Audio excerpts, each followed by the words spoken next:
Hello listeners, Jordan here. I just want to let you know that you can listen to Nighttime early and ad-free on Amazon Music. Include it with Prime.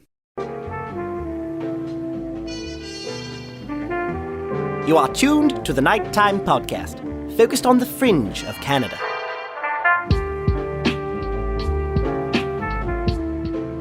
Hello listeners. In tonight's episode, we're going to be continuing the story that we covered in the last episode of this show. That was Emma Fillipoff is Missing, Part 10, A View from the Shelter.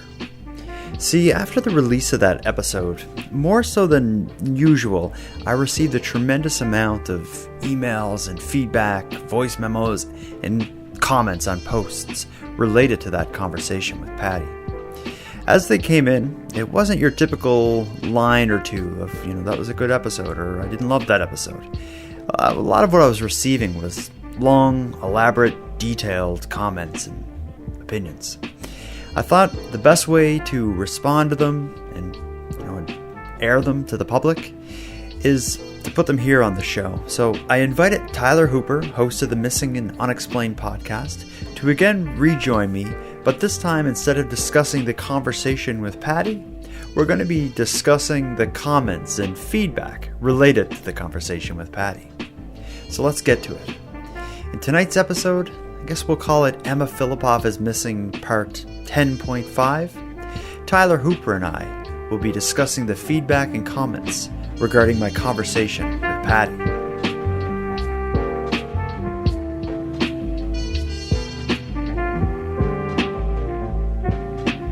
We are here tonight, Tyler, to again, this is going to be meta. We're not here to discuss Emma Fillipoff and the discussion with Patty.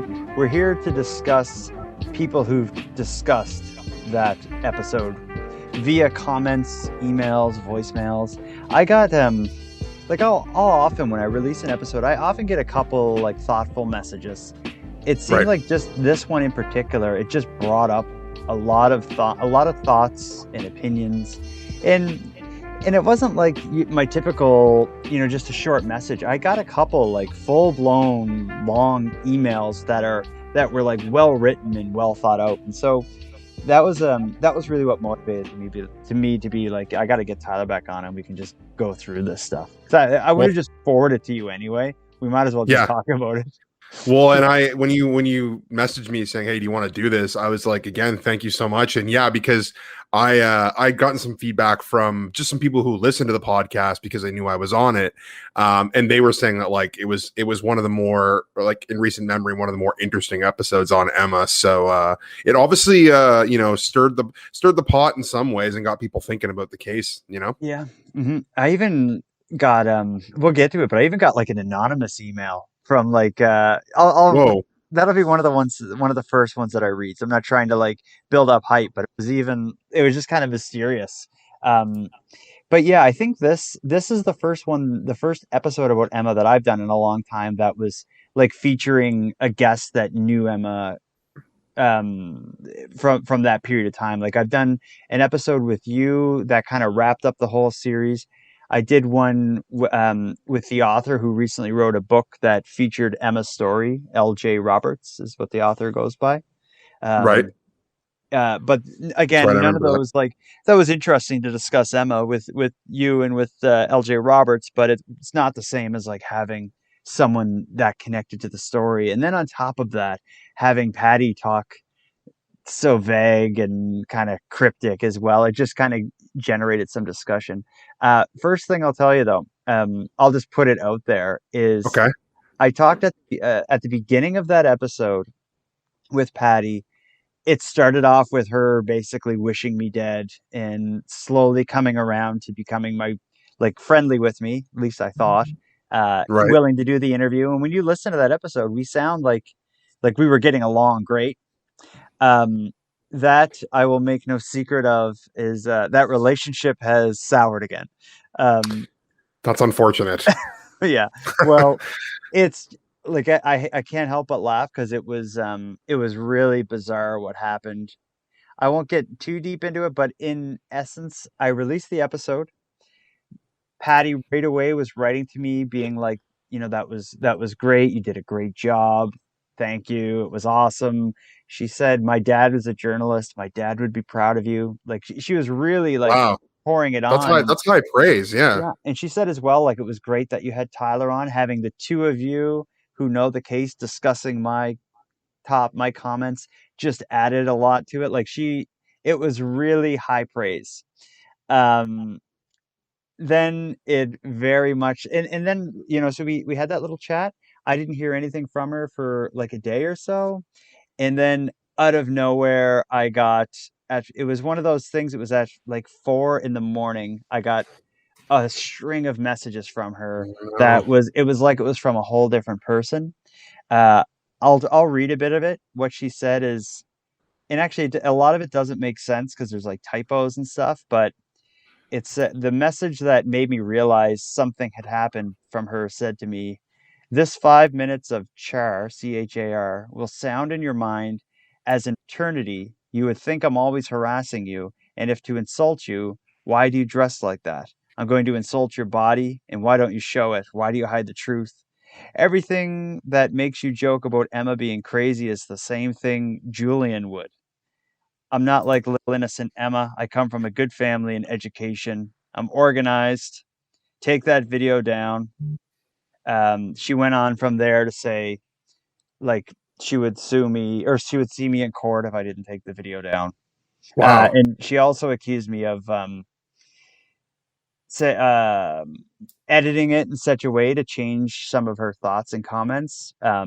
Although in the previous messages to me, she said you did a great job editing it and making it more clear and precise. Hmm. But all I could really do is I'm just going to release the full unedited interview, which Yeah. it's like it's not the first time that's happened. I don't know if you listened to my series on Nature Boy. Do you know who that is? I vaguely recall it. Yeah. Okay, Nature Boy was like basically a cult leader, and he agreed to tell me like his life story. Um, and it was again just like with Patty, it was like a super long, all over the place discussion that you have to edit for clarity and time and stuff.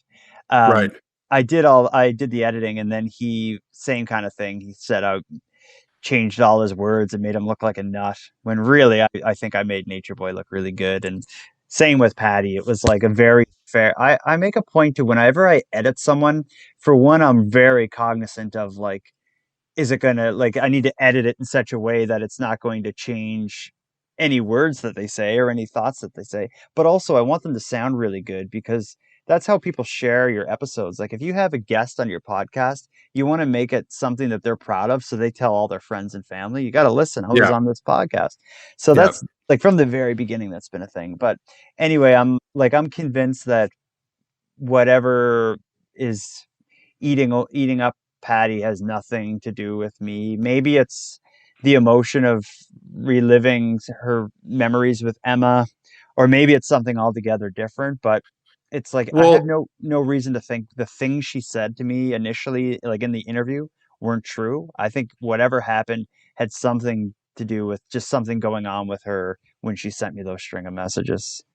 yeah, and I think there's a few things you touched on. Like, I think whenever you interview someone about a sensitive topic, like there's probably a lot of emotions and feelings that go through that person afterwards. I once interviewed a guy for a different story. It had nothing to do with Emma, but he was like this guy. He was not really. He was kind of on the run. Was really hesitant to talk to me, and then he finally agreed to on the record. And as soon as we were finished, he basically said, "Well, like you can't use my interview unless you pay me." And I was like, Oh, "Well." Yeah, and I was like, well, that's not how this works. Like, I have you on recording saying you're agreeing to be interviewed and there was no talk of payment. So long story short, this was actually an article for Vice. I ended up using his stuff, and he didn't, there was no repercussions other than he just never talked to me again. So I essentially burned a source. But I think that happens a lot. And I still think some of the stuff that Patty said does hold weight. I think maybe there's a lot going on that we don't know about in her personal life, maybe with herself or with her family or with whatever. And yeah, I mean, that's her stuff. It's just unfortunate she felt the need to lash out at you after agreeing to do the interview, because I actually thought you did present her in a really great way. And I think the feedback, I mean, unless I'm wrong, I think the feedback was mostly positive, about her coming on the podcast. So yeah, it was it's a absolutely. shame that you had that interaction. So that's too bad. Yeah, but it's not the first and probably not the last time something like that will happen. I think a part, and you probably know this even more so than me, where you do a lot of like the investigative kind of reporting, but it's like when you're trying to track down a story and you're connecting with people, that are kind of off the beaten path, so to speak, it's like you come across different personalities and different social styles. So Yep. it's a mixed bag, and I think Patty's that's just the way. I don't know. It seems like all my interactions with her, it's from the beginning. It was like, yes, I will talk to you. Like this, like 2 years ago. Yes, I'll talk to you, which turned into like, I hate you. If you go missing, then you deserve it, and all this stuff. To yes, I'll talk to you. Call me right now, and then that goes to yes, you did Wow. a good job. You made me sound awesome. To I'll see you in court. But it's like what you said. I have no fear because the my interview with her starts with like, can I use your like I have your consent to use this audio, and that's a part of it. So it's yeah, I did. Yeah, we'll see. We'll see what happens going forward. Like, I hope maybe she, listens to it again and realizes that, she did a really great thing. And, I don't think your editing was malicious at all. Like, I've listened to it. Well, I was there for the live version, and then, I've heard it since. And yeah, I think you did a great job, and I think you made it really concise and clear. So it's too bad. Yeah, I Yeah. really hope that. Maybe she'll send you another message soon and it'll be a bit more positive and, she'll rethought it a little bit. Well, we'll see. Anyway, so that was just one part of the story that I wanted to get out of the way. Uh, let's get to the feedback. You want to dive into this? Yeah, let's do it. I figure that this way, yeah, I separated it by not by topic, which is kind of dumb, but I separated it by like stuff from email, stuff from Facebook, stuff from Twitter. So we're just going Okay. to be bouncing all over the place. I'll Yeah, go start for with it. we'll start with Facebook comments because there was quite a few. Emma's story, Okay. for whatever reason, it's like a there's often a lot of activity on Facebook, and I get a sense of because whenever I post something, I'll post it Facebook, Instagram, Twitter, and certain topics seem to like work better in different spots. And Yep. a case like Emma's, and like Facebook is the spot that people are talking about it. So I'll go through some of the comments that I got. Okay. Um, so the first comment was from Betty Churchill, and I'll use her full name because she wrote it on my public Facebook. So Okay. what she says is, just got through watching on YouTube. It was fascinating. Great job, Jordan and Tyler. One thing that stuck with me was that a lot of what Patty said was that, one thing that stuck with, other than a lot of what Patty said, was that Tyler stated that there were many things about Emma the family did not share. I hope I'm not misspeaking, but that was my take. What are your thoughts? I'm wondering what they don't want people to know. I'm super curious as I felt Shelley has been pretty forthcoming about Emma. So I think what she's commenting on is something you must have said, or I must have said in the Mhm. episode that led her to think that there was stuff that that the family doesn't want public. But I think what I think she's attributing it to you, but I'll give you my thoughts first. Is that Okay. like I think every like unsolved crime, missing persons case, there's almost like when there's a group that want like exposure for the story and want to gain advocates and stuff, there's always like a bit of PR that's happening where the story's kind of being told in a specific way with like key points being hammered on, and then some points that maybe aren't as relevant or could be viewed in a controversial or an unsavory light, or stuff that Right. people who are close to the story maybe don't want out there. That's kind of my take on what you may have meant when you said that. Do you remember saying that? I don't remember saying it during the live, but I have said it before, whether it was on your podcast or to people publicly when they've asked me about the case. But I think, like you said, though, I think it's a bit misconstrued because I think that's pretty normal. I don't think any family wants, in Shelley's case, she doesn't want all of her Emma's past out in the open. A lot of, like, Emma is a very private person, so it wouldn't make sense for her to share anything that she didn't think was relevant. So I think sometimes, though, the issue is that as from an outsider, so that information doesn't look like information that might seem irrelevant to Shelley or whoever, um, you know, might seem irrelevant to them because they're close to Emma, but outsiders like us, there might be something there to something we're discussing. And I mean, that's a double-edged sword because, you could also be like, well, you're just now coming up with conspiracies and you're looking too crazily into things. But I think there's a balance. And I think sometimes, maybe if I've said that I felt like the family is holding back, and I didn't really mean it that, we want to know more. I just think that in these situations, there's a fine balance between what we need to know and what the family needs to know, what they need to protect. Right. So I definitely have said that before. And again, like I'm coming from a writer journalist perspective, right? I always want more information. Like that's, if I can get, when I'm doing a podcast interview, or I'm interviewing someone for a story or a book, whatever, I want them to give me as many details as they can. I'm not very pushy. I tend to respect people's boundaries, because I want them to share what they want to share, because if it goes public later, I don't want to get backlash. But so for me, it's like, it's always one of those things. It's like that balance of like, okay, I want more details, but I also want to respect the privacy of the family and whatnot. So yeah, maybe it was slightly taken out of context. I also thought Patty said something like that as well. She kind of at one point said that there was stuff that happened in Emma's past that she wasn't going to talk about. I don't know if you remember that, but she kind of said something like that. And so maybe that's more, that's maybe when I referenced it in our live discussion. I don't know exactly, but it's like, even in my case, covering Emma's story, there's been stuff that I've come across that that was pulled from the episodes. And it wasn't like, I won't give like specifics, but there was one of the guests had mentioned something that Emma had with her. And it was just this kind of like nonchalant, like Emma had blah, blah, blah in her backpack. And it turned out that item was something that was like Emma had since she was like a little girl. And it was like really just kind of emotional and upsetting to her family or her mom to have like that item mentioned in the podcast, just because it had nothing to do with her disappearance, but it was like talking about something really close and special to her. That was something. And then I was like, oh, of course I'm going to take that out of the episode. So I took that section out. It has nothing to do with anything of consequence, but that's just an example of something that would be emotional to the family. It shouldn't be out there, and it has no relevance of in discussing her disappearance. But at the same time, I think like people who follow these stories, especially like Emma's, it's like they want to know every detail, and I can respect that. Like people, it's not necessarily that they're out there trying to solve the case, looking for leads. They're just fascinated by the character of Emma Fillipoff and the mystery of her disappearance, and any new information is just like another little like glimpse deeper down into the rabbit hole. But anyway, that's I think that explains it. But I can see why Betty would ask that that question. So here's one that's interesting. This You're already smiling, so this has to be good.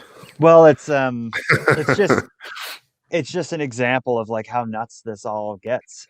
This is a message from Candace Kathleen Morais, Morais, and it's going to reference pictures. The pictures are found on the Nighttime Facebook page. I posted an episode about Emma, and in the comments, this person wrote this message and added a bunch of photos. She says, "This guy in Vancouver sure looks like green shirt guy. He's 37 today, so in his late 20s when Emma went missing." So, and then she posts a series of photos of that look like just like Facebook photos of this guy. Right. And she has them next to screenshots of the green shirt guy, who is the guy in Vancouver who said, "She's not missing. She's my girlfriend. She's, hiding from her family," or whatever. So she was posting photos of this dude who was in his 20s, looks a lot like the green shirt guy. And then she includes a news article about this guy being arrested.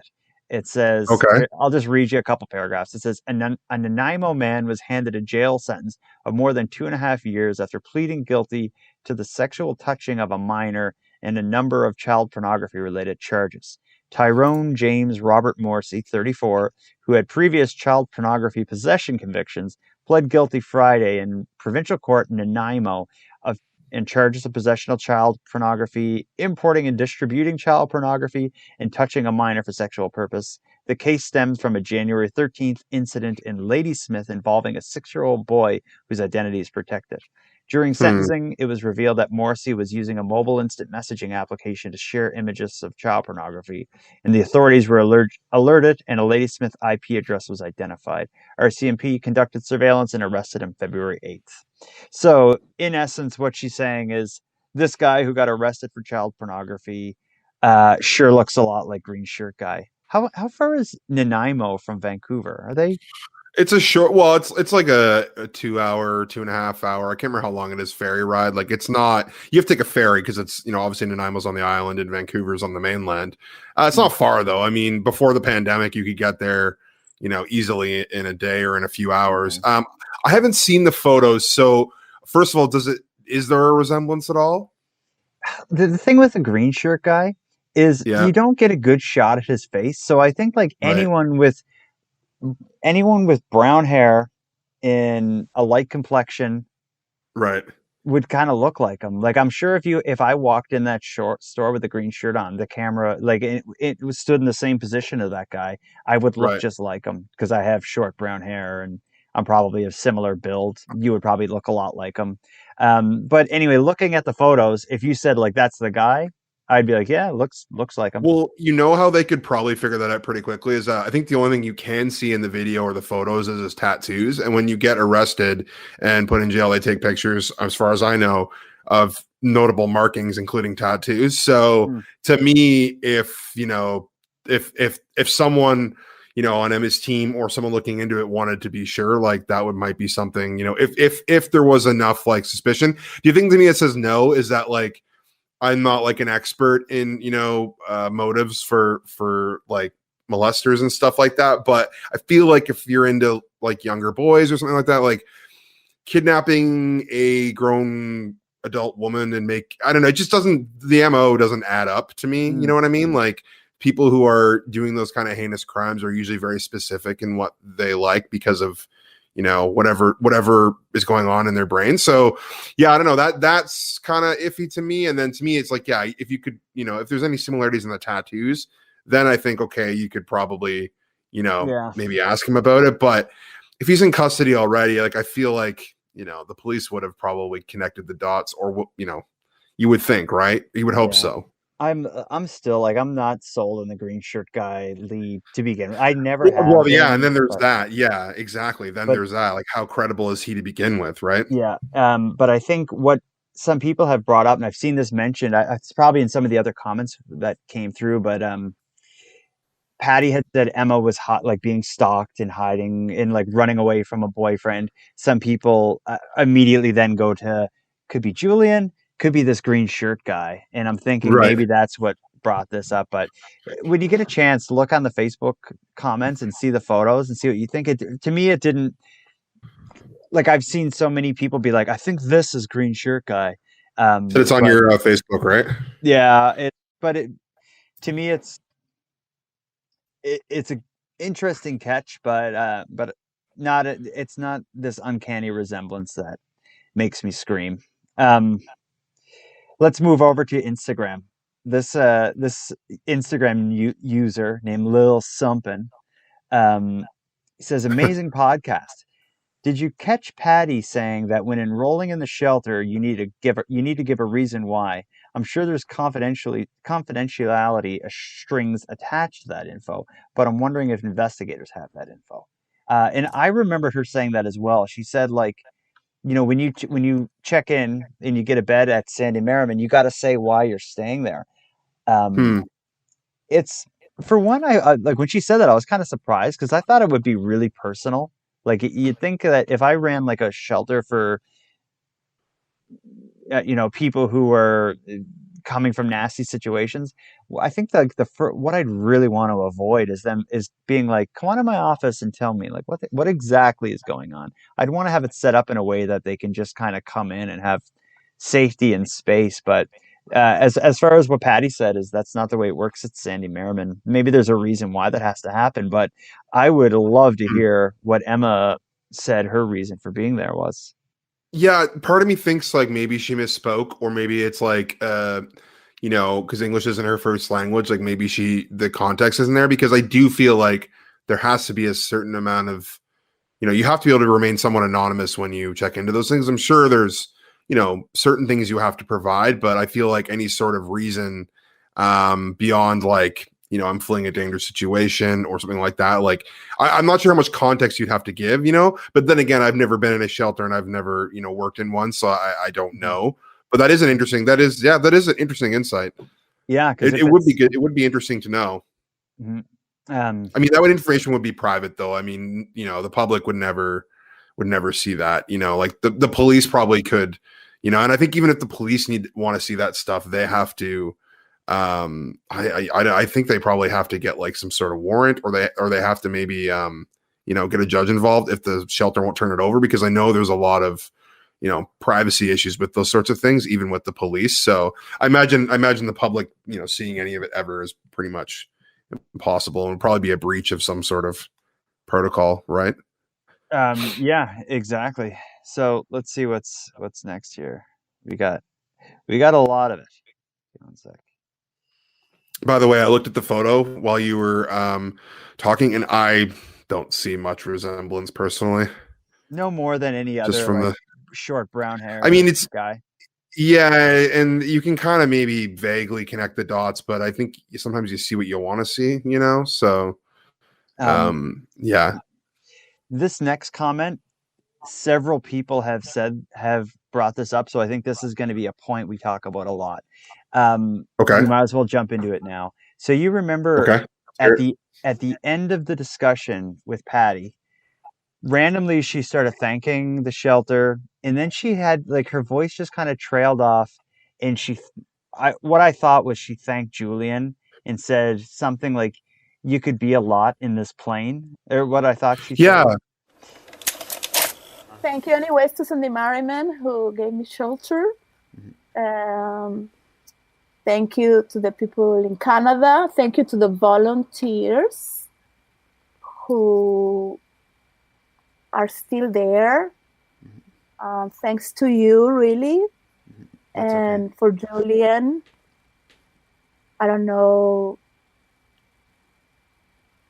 I'm sorry. You could be so much to the world in this plane. I thank you for talking to me. Bye. A lot of people had comments about that, and this is probably going to occupy a good part of our conversation going forward. So I'll read the first one. This is DJ Shepa on Instagram says, what Patty was trying to say at the end is that Julian had something to explain to the world. Assuming she's suggesting Julian was the one stalking Emma, and the police would have done the right thing and investigated him if only the shelter had portrayed Emma if only the shelter had not portrayed Emma as being nuts. So that's this. I'll read you a couple of people commenting the same thing. But what DJ Shepa was just kind of explaining what they thought Patty was trying to say at the end of the episode. But I thought Patty had said it would like be a lot in this plane, but it turns out like, if I guess people who speak Spanish, they don't really make an X sound. So the word explain comes out sounding a little different.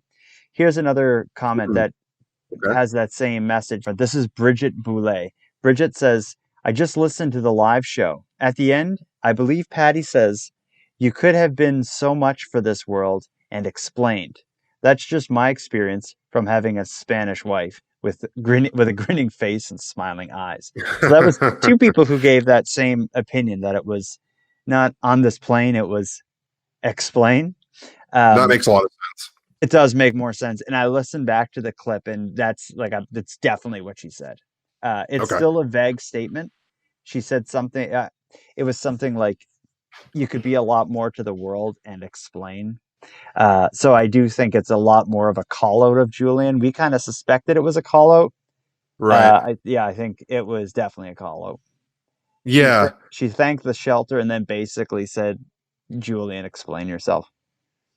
Yeah, that's interesting. The one thing I think too is, and you know this, having talked to Julian, and I still message him, and we message back and forth. He is very descriptive in his thoughts and feelings and emotions. Like when I get messages from him, they're very like long. Like I never just get like a hey, how's it going? Like he's not that type of guy. Like from my experience, like I get these, almost like these thoughts that he's suppressed and for a while and just needs to share them with someone. So maybe, maybe part of it is that, if she ever met Julian, that, she got that impression from him and felt like maybe he had more to say than he was leading on. I wish, do you know more about like what their relationship was like? Because I don't know if they ever met or if I don't believe they've ever met, but Julian does know who she is. Really? Okay. Yeah, he messaged me and asked if he's like, I see you have a new episode coming up about Emma, and I didn't give much info. I'm like, yeah, it's with someone who stayed at the shelter with her, and he said, is it a Spanish woman? And I said, yeah. So he at least did you follow up on that? Yeah, but I didn't get any. I didn't say specifically like, do you know her? How do you know her? Right. It was more just, it was more just getting into what was going to be said and stuff. But he knew about her, but it didn't seem like he didn't use her name or anything. But she certainly knows him.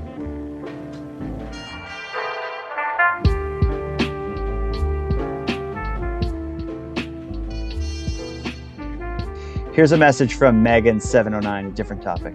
So it says, my interpretation of Patty's comment of Emma being famous is maybe Emma alluding to the fact that people were going to know who she was. Like she had foresight that something bad would happen to her and her story was going to be told publicly. That gave me extremely eerie feelings, to tell you the truth. That's dark.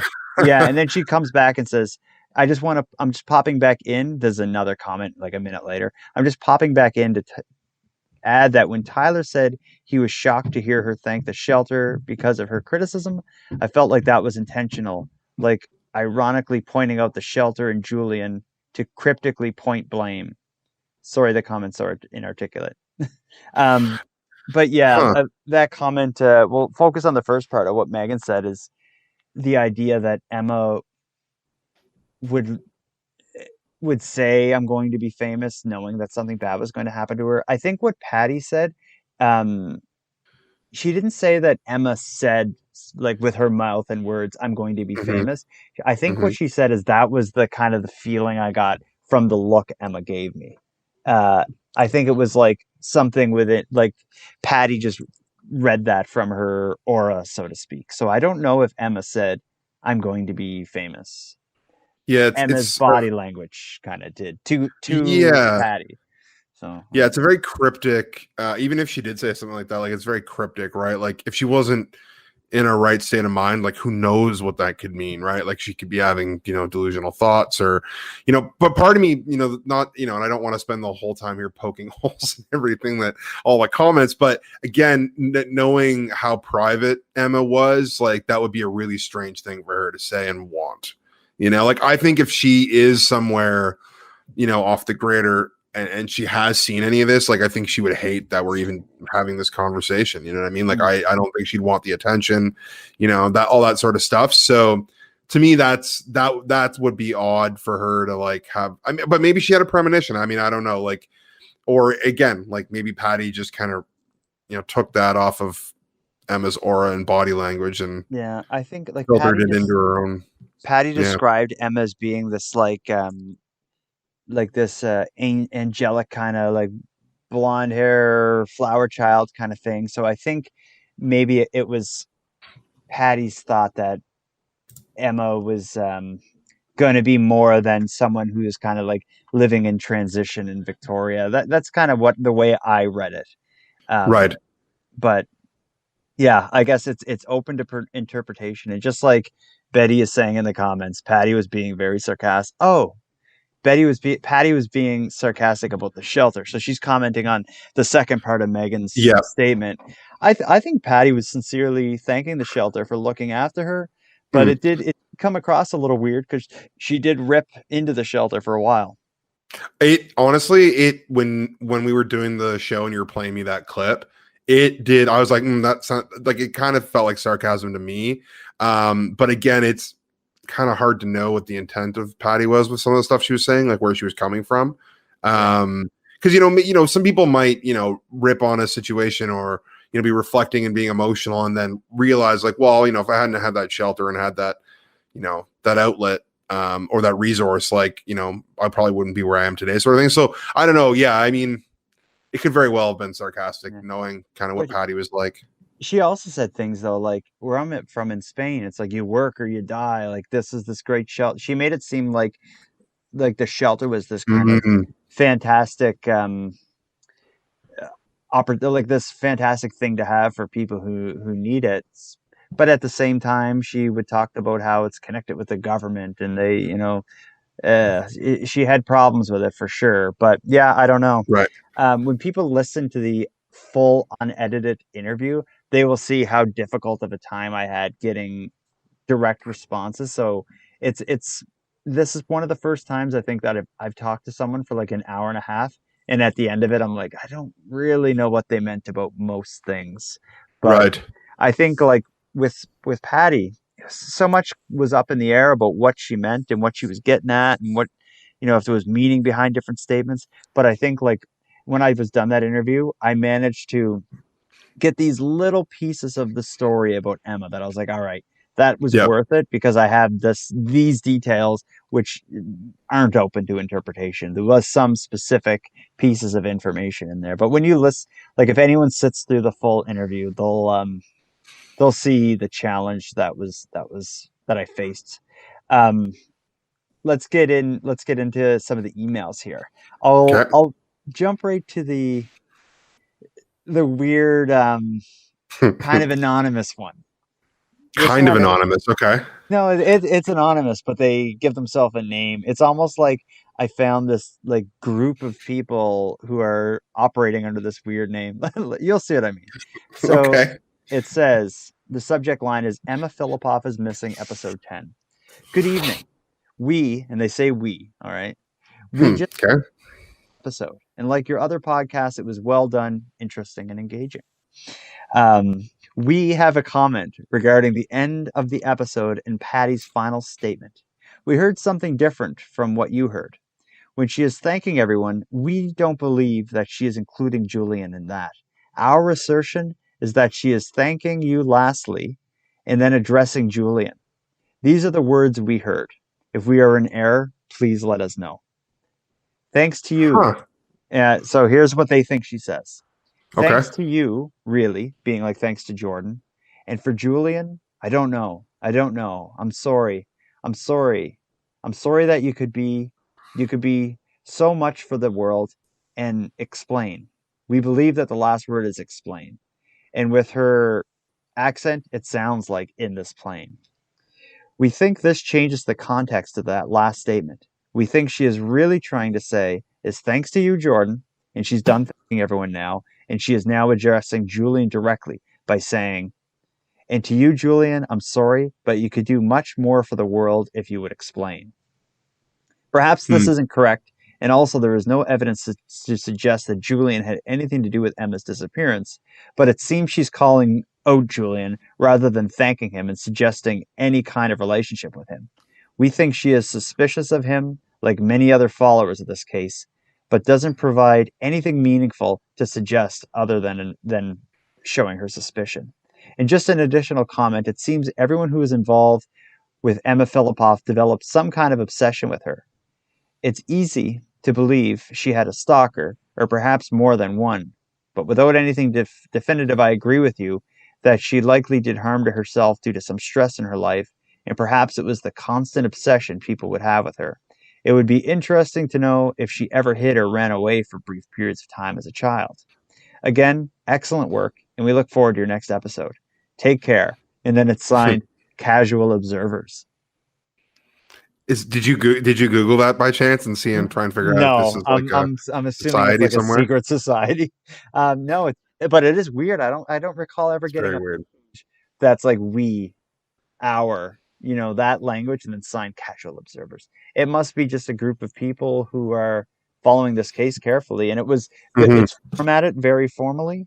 Like all the Mm. quotations are like separate sections and whatever. But yeah, I agree with their breakdown of the closing of that episode is Patty thanks the shelter, she thanks me, and then she changes from thanking to addressing Julian specifically and seemingly saying, you could do more for the world if you'd explain.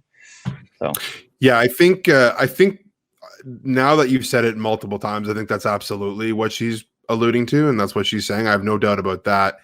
Again, I would like to know more about how they know each other, like if they've met, like if Julian knows who she is, and because Julian apparently wasn't hanging out with Emma very much leading up to her disappearance. He'd seen her a couple of times. So how would he know who Patty is unless they had an interaction before or after, or if Emma had told him about her? Like, it just seems kind of odd that they know they know each other, and we don't know how they have met. Like, that to me is would probably provide a bit of clarity here, don't you think? yeah. Or if she was going to call him out, it would have been great if it was more specific. And Specific? like they said in that Yeah. email, is she didn't offer any insight as to why if she is suspicious of him, if that is what she said, she didn't provide any information as why. It was just this kind of general call out in, directing suspicion at him without really giving any reason other than the fact that she mentioned his name. Did Julian come up at all in the in the rest of the uncut version? Is there anything else that she mentions about Julian, or is that it? Um, Like in the version that you're releasing? yeah, there may be a little bit more, but not much, if Okay. anything. I think, Okay. yeah, I'm just running I mean, my head obviously through it. nothing that you flagged like for this, No, like, okay. I haven't listened to the unedited thing since I actually like edited it, but Right. anything. I'm just thinking of earlier on in the episode, in the interview, if she mentioned him, because it wasn't until like the end where I started being like, "Whoa, like that's a weird comment about Julian." If it Yeah. is, if she may say his name once or something, but I don't even know if that was the case. Um, Okay. yeah, but that was an interesting email. I like that. Yeah, it was well written and high praise. Yeah, it was like thoughtful. Yeah, very Both in thoughtful. Yeah. it was like complimentary, so yeah, that's awesome. But but better than that, it was they listened to the episode and paid attention and Yeah. had comments to add. It's not often you get emails like that. Yeah. Oh, Um, that's great. And it had there- and it had a sense of mystery and yeah, eeriness almost to it. like I Casual almost want to observers. do a follow-up episode, like who are the casual observers? That could be a whole episode for you. I think that's a mystery. I don't even want to get too close to that because like they will ruin your life if Well, if you they hear this, maybe you'll get another email. oh my God. I don't know if I want to like tempt them. There's like I'll just wake up tomorrow and there's going to be like a red X like painted on my front door of my house and I'm like, "What? It was the casual observers." Um Oh, it's too funny. so here we go. This is All right, another email. This is from another email. Suzanne. Um Hi, Jordan. I hope you're doing well. Although we're living through a global pandemic and we've been quarantined for most of the past year, I just listened to your episode on Emma Fillipoff, and I can't help but thinking that Emma might have been talking about the green shirt guy when she was talking to Patty about being stalked. That guy that went into the store tearing up her missing persons poster and saying Emma wasn't missing, but she was his girlfriend. Do we know if he ever went to her workplace to bother her?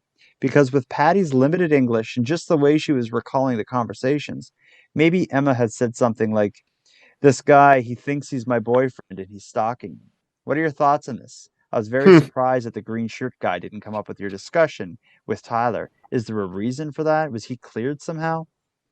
Um, so I'll answer the first. Well, I guess we've already answered the last part.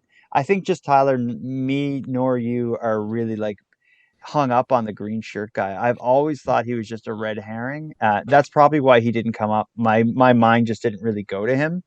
Mm-hmm. Um, but the other thing, I guess, is Suzanne is saying like, was he ever at her job or whatever. So we know Emma worked at the fish shop, which is right on the waterfront in Victoria. It's, red Mhm. bluefish, Yeah, but that's it. green shirt guy, that was in a whole different city. He was in Vancouver, which Yeah, is a couple hours yeah. away, is it? Yeah, you have to take a ferry. It's not like, it's not super accessible. You have to either fly or take a ferry to get to the island. Yeah, and that's kind of what I was thinking too. And to be coming over and going back and forth to stalk someone, I mean, that's a lot. You're leaving a big footprint there too. Like, I feel like that's something that police would have picked up on. Like, if someone is going back and forth for the purpose of stalking this poor woman, like, would that person not leave a lot of clues and a lot of video footage? And I don't know. I just feel like that would be really sloppy. You know what I mean? If you're gonna, or maybe not. Maybe you could see it as being clever because you're stalking someone during the day and then going to a whole different city by night. I don't know, but yeah, I think the problems is the credence that I put towards the green shirt guy isn't very. Yeah, to me, I think I agree with you, Jordan. I think it's supposed to be a red herring, and so until we can, get some more information about who he is and what he was saying had any sort of truth to it, it's hard for me to connect those dots and get excited, I guess. Yeah, and she asks, has he been cleared somehow? No, he hasn't been cleared because no No one's been idea able to find him. that The we know. only, Yeah, yeah, and there's no way to know if he showed up at her work because, again, all that anybody knows about this guy is he had a green shirt on and he showed up at a store in Vancouver with a crumpled up missing persons poster of Emma saying, agitated, saying, she's not missing, she's my girlfriend. So right. I just think like Vancouver is full of crazy people. I think he was just some crazy person and he pulled up a poster and said some weird stuff. I don't know, but it is so weird. I just wish they could find this guy, figure out who he is, and be done with it. But the security video that they have of him is of such poor quality that I It don't is think. interesting. Like, it's definitely not something like I like that she connected those dots because I think some people like us probably do overlook that point sometimes. And who knows down the road if we ever get a resolution to what happened to Emma, maybe that is part of it. We don't know. I mean, I don't even think the police were able to question him because they couldn't find him. And I know people were like at the time, like when that got posted, like they were calling tattoo shops to try and find out who maybe did the art on the arm that you could see in the camera. Like, there was a really valiant effort by volunteers and people involved, from my understanding, to like try and find this guy. And to my knowledge, no one has. So at the very least, that kind of comment, it keeps that part of it and that kind of maybe a red herring in the discussion because it is easy to overlook, I think. Yeah, I'm kind of disappointed that we never even thought of that or brought him up, but Yeah. yeah, my mind doesn't often go there, although he's a big part of the story. When people talk about, like, if you go on YouTube and you search Emma Fillipoff, you're gonna find 1,000 YouTubers who've covered her story, and Yeah. every one of them, I'm sure, spends like a couple minutes talking about the green shirt guy. He's a part of the story. Him and Julian are like Yeah, two well, and they're people part of the involved. timeline, right? Like they're actual people involved and on the timeline of the events in Emma's case. So yeah, I think you absolutely have to mention him. I just think I've always been hesitant to like talk about it too much because it's like one of those things, like how much weight is there to this, to what he said. Yeah. It's hard to gauge. That reminds me, there's another. I don't have any of the messages here, but I did get several people wrote asking our thoughts on William. Who Oh is yes, actually? yes. I saw you writing back and forth with someone on Twitter because I had put a post up being like, we're going to do like talk about comments and discuss Hmm. feedback. One of the people, someone responded to that saying like, are you going to discuss William? And you had a little back and forth, but William, like I've never discussed him on the show because I've never like got his story directly from him in great detail. I've made it clear to him that there's an open door here, and if he ever wants to tell his story, I'd love to have him on the show and Hmm. get his version of it. But in essence, this is a guy who came forward, I think 6 years, 7 years after Emma disappeared, who believes that I think he heard about Emma's story on my podcast And then it kind of clued in his head that like, oh my God, I think I picked her up that night. And he believes that after Emma was last seen speaking to the police, he may have picked her up and gave her a ride somewhere. Like 5 a.m. or something like that. Yeah. 6 a.m. Yeah. And it's Shelley, Emma's mom, seemed pretty like she seemed pretty excited about that lead, but I don't think anything's been confirmed yet. And yeah, that's I guess like until he comes on and tells the story, I don't know. I haven't given it much thought. Yeah, I've listened to that episode, that other podcast, like once or twice, I think, and again, it's one of those things where I think some of it is interesting, like where he says he picked her up sounds pretty accurate, given like what we know about things that were found, the prepaid card, and Wanda Fuca and stuff like that. So that would have been the direction she would have been heading in, if we kind of follow that trail. But, I think it was the person on Twitter who said, I think, and again, I don't know if he says in the podcast, I can't remember, but the person on Twitter was kind of saying, it's weird that Emma like kissed him on the cheek and thanked him for the ride. Like that doesn't really seem like something Emma would really do from my experience. So there's details that, seem really interesting. And then there's other details that just don't really fit. So like you said, I think it's one of those things where if he wanted to come on and talk to you, that would probably really help. The thing that really bothers me too is why did it take him so long to come forward with that detail, like 6-7 years later, like, and I mean I can't remember what I did last week to a certain extent, like, so I couldn't tell you what I did earlier today. I had such a whirlwind of a day.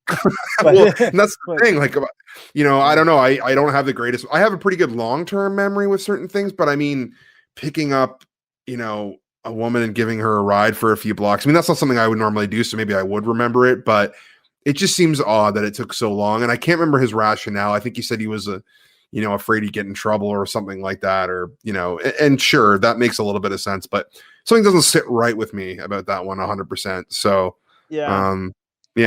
Anyway, but in either way, it had nothing to do with the episode about Patty. Like, right. Yeah. I don't see how, I think it was someone just asking, like, are you going to discuss that? But right. That's I'm sure we brought it up before at some point, but I've never given it too much thought. Yeah.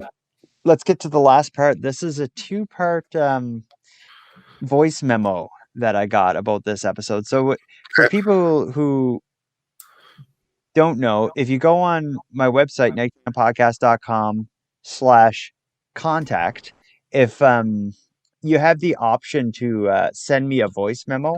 You just whether it'll work on your phone or your laptop or whatever. It just records a message. You talk to your phone and it emails it to me. So I got a 2-part voice memo about this episode. Let me play it for you. Hopefully you can hear it. This is one you've pre-screened, right? Not one of the ones that No, I didn't screen this. Okay. So this could be like, Jordan, idiot, and you misspoke again. You idiot. That'll be, and I'll play the whole thing through if it is, because I did get a couple nasty voice memos, which I do enjoy. More than hate mail, I love hate voice memos. So this this is from Christine. So here's part 1 of 2. Okay. Hi, Jordan. I'm Christine from Michigan in the fractured but on the menu US of A. I'm contacting you in regards to the latest Emma Fillipoff episode. The way I heard it, with Patty waxing ethereally, Emma stated she thought she would be famous, not necessarily that she wanted to be famous. And it just struck me that she indeed has become famous. Did she know? Was it a premonition? It's neither here nor there and doesn't help solve her case, but it made me wonder if she really was, as Patty said, not of this plane. I love your podcast, and Nighttime is the perfect name for it. You have great voice, and I hope you never stop.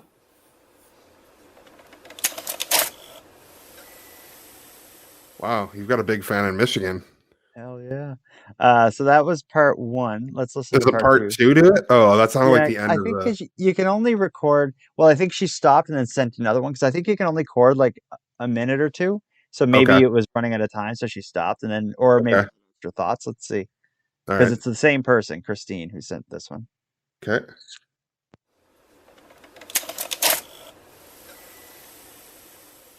Hi, Jordan. This is Christine again from Michigan. I was just re-listening to your podcast and about Emma Fillipoff. And Patty says, Emma said, I surrender. I'm going to be famous. And again, I just think maybe she's either surrendering to the person that is stalking her or that she is going to do something to herself. I don't know. That's kind of what I take from that. Thanks again. I love your podcast.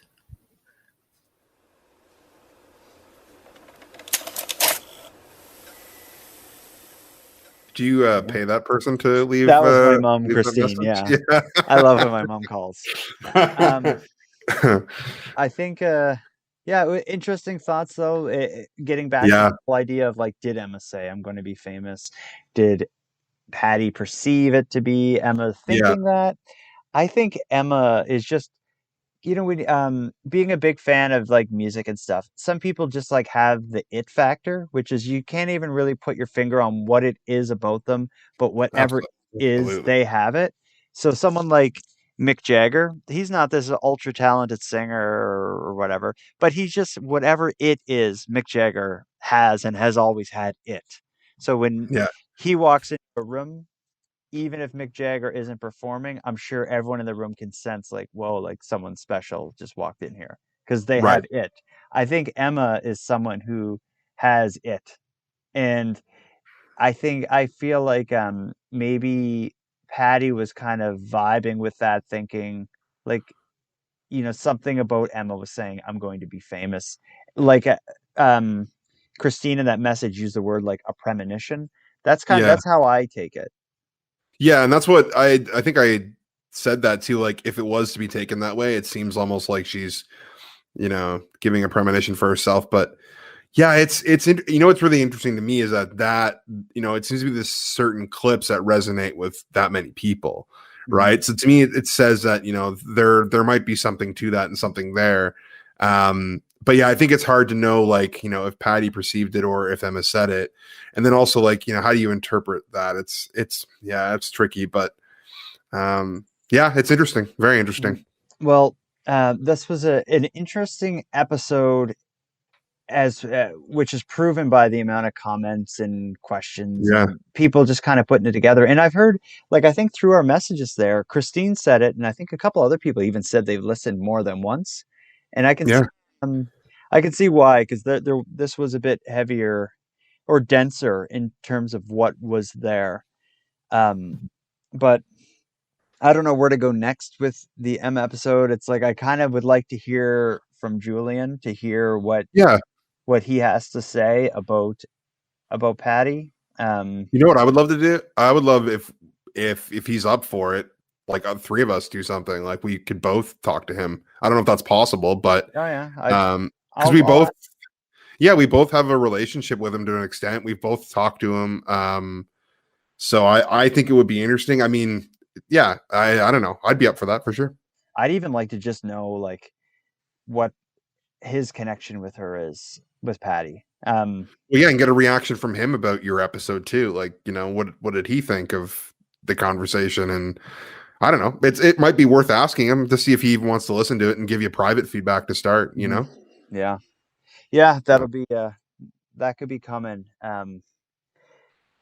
Yeah, because I don't think I'm going to get any clarification from Patty based on her prior message. no, I would probably leave that alone for a while. Just like maybe let her, stew a little bit and hopefully maybe come around. That's probably the best move. Yeah. Yeah, that's too bad. Still hoping we'll hear from Dennis Quaid. That's like from the beginning, Yes, that's been who I wanted to talk to. Um, absolutely. but Yeah, no, nothing yet. Anyway, well, we should wrap this up, Tyler. I want to thank everyone who's listened, everyone who's watching along on YouTube, everyone who's taken the time to comment on any of the social media, and especially people like Christine who go to nighttimepodcast.com/contact and send a voice memo. Since it's an audio show, it's really cool to include audio of people like providing their feedback. So I think I'm gonna lean on that a bit more in future episodes because that's I a like cool way it. to get feedback. It's Yeah, it's more very cool. it's almost like, when you listen to an album on vinyl, you get to hold the record and the artwork's bigger and it just, you put on the music and it just has a bit more of a meaning. I think Yeah. a voice memo is like a voice memo is to a comment what a vinyl record is to, what a vinyl is to a song. So Christine could have wrote that same thing on Facebook and Instagram or Twitter, but it's just not the same as hearing her voice.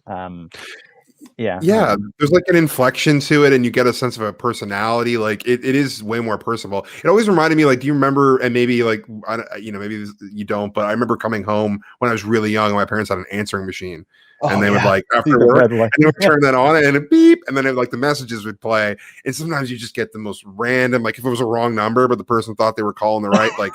Yeah, it was just always like you never knew what you're gonna get. So I think for me, it's like the palpable excitement of not knowing what this person's gonna say, and you're actually gonna hear their voice. Like that to me is like, it's way more interesting than just opening an email and kind of reading it in your own voice and in your own brain. Then So that's also, cool. like, just to keep going with that analogy, it's like you get a written letter in the mail, how different that is than an email. Yeah. Or like that voicemail mail, like at home, like on your answering machine. Compare that to like a text message. Exactly. Yeah. Or no, I guess a text message equivalent would be like in school when someone would write like a note on a piece of I paper know. and pass it to you. Yeah. That's like the text message, and Yeah. that's so like you open it, and you're like, whoa. Everything just basically everything sucks now in the modern.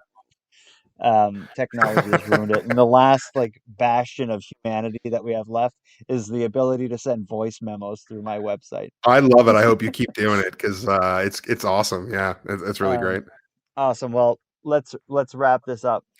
Sounds Tyler, good. thank you again for joining me. No problem. It's I was glad you were able to do it because I know you're a busy fella. Before we wrap it up, you've been working on your show this week. You almost had to cancel, or you almost couldn't record the other night. What are you working on? Well, right now, so I've got the podcast, the Missing and Unexplained podcast, which is primarily focusing on missing persons.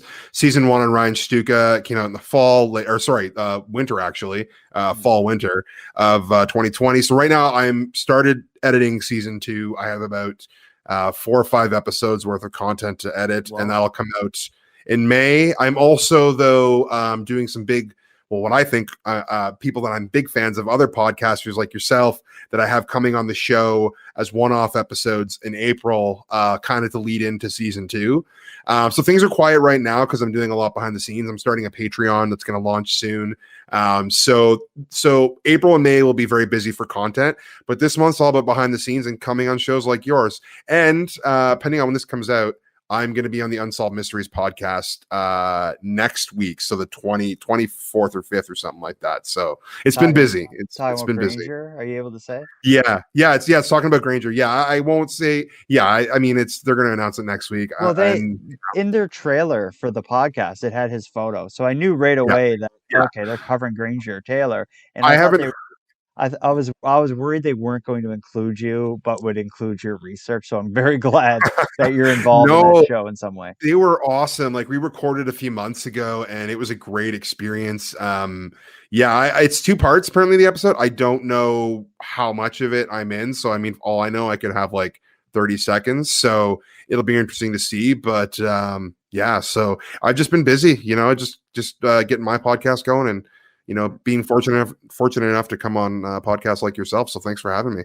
Before we go, though, one last comment we should address. Someone in the chat named Metallica, which is great name. Yeah, it's not as good as like AC/DC, or Black Sabbath. But what they said is, does anyone here assume that Emma believed Jolien showing up Victoria and repeatedly bumping into her was a coincidence? Would you if you were her? Ooh, yeah. Well, you know what I would say to that is, and I'm going to plug you here. Go and listen to the Julian episode that Jordan did again, because his reason for moving to Victoria makes a lot of sense. And if it is made up, it's impressive how seamless his story is. And then the bumping into it, Victoria is an incredibly small place. Once you hear, I bump into people. Well, before the pandemic, not so much anymore, but before the pandemic, I would bump into people all the time. Some people I did not want to bump into. So it happens, whether you want it to or not, if you're in downtown Victoria. But yeah, I think, you're right. There is some oddness to it, but go listen to Jordan's episode with Julian, because I think that'll maybe give a bit more context to that. But I think at least it's a huge coincidence that is unfortunate. Yeah. And I mean, again, got to restate, like he, police interviewed him, both the RCMP and Victoria Police, and he apparently passed 2 polygraphs and interviews. So, to play devil's advocate, though, there are a lot of people who say polygraphs are pseudoscience. They can't be used in court. They're inadmissible in court. So I think people will say, like, we can say that Julian passed a polygraph, but there are a lot of people who say, like, so what? It's like you could have 100%. or read his the creases on his hands and had just as compelling or just as scientific as a result. But yeah, that's fair. I guess that's fair.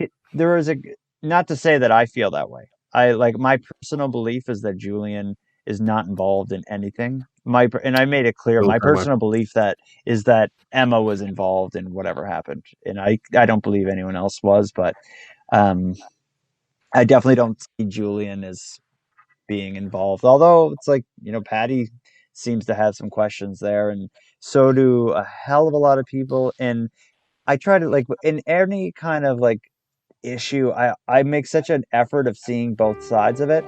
And I can definitely see both sides of the Julian thing, because that is a huge coincidence. His reasons sound just like you said, but still. Well, and now with Patty mentioning him, the rabbit hole gets deeper. Yeah. So we could be here all night. Let's wrap this up. I'm just gonna say, yeah. Thanks, everybody. Thanks, Jordan.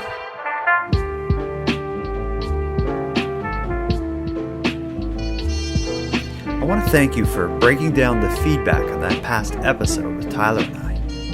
It's no surprise to me that so many listeners took the time to share their thoughts and opinions on this case.